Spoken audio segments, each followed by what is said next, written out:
The United States restating, quote, unwavering commitment to the Philippines as the allies begin their yearly Balikatan military exercises amid ongoing conflict in the Middle East. More than 17,000 sailors, airmen and soldiers are taking part over 19 days from partner nations Australia, Canada, France, Japan and New Zealand. Japanese troops involved for the first time as active participants. The war games will feature live fire exercises in the north of the Philippines facing the Taiwan Strait and in a province of the disputed South China Sea, where Philippine and Chinese forces have faced off repeatedly. Regardless of the challenges elsewhere in the world, the United States' focus on the Indo-Pacific and our ironclad commitment to the Philippines remains unwavering.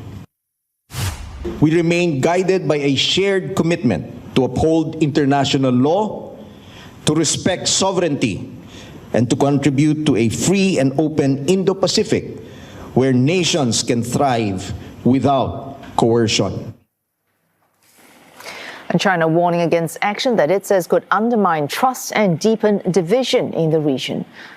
While there is opposition to the drills at home as well, protesters gathered in Manila accusing the government of allowing foreign troops to use the Philippines as, quote, a playground to test their weapons.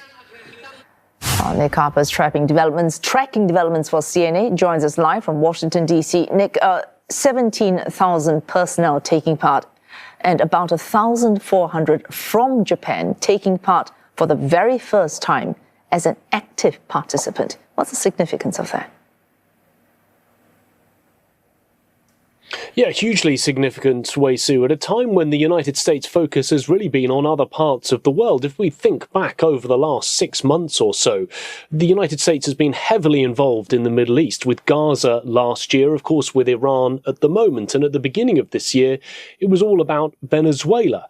In Latin America, really, Asia has not been at the top of the United States agenda. So these drills coming when they do, I think, will be very important to reassure Asia-Pacific allies that the United States is still focused, still engaged in the region. But it's also a message to China as well. At a time when the United States' focus has been elsewhere, the US is saying to China, well, look, we're still keeping an eye on the Asia-Pacific region and still showing that we have the backing and those important partnerships there with the Philippines and other countries, because the scale and the scope of this year's annual exercise is really unprecedented. The fact that Japan is taking part, but we're also seeing the likes of Australia, France, New Zealand, all of them taking part, with 17,000 troops in total, but 10,000 coming from the United States. It is a vast contingent this time around.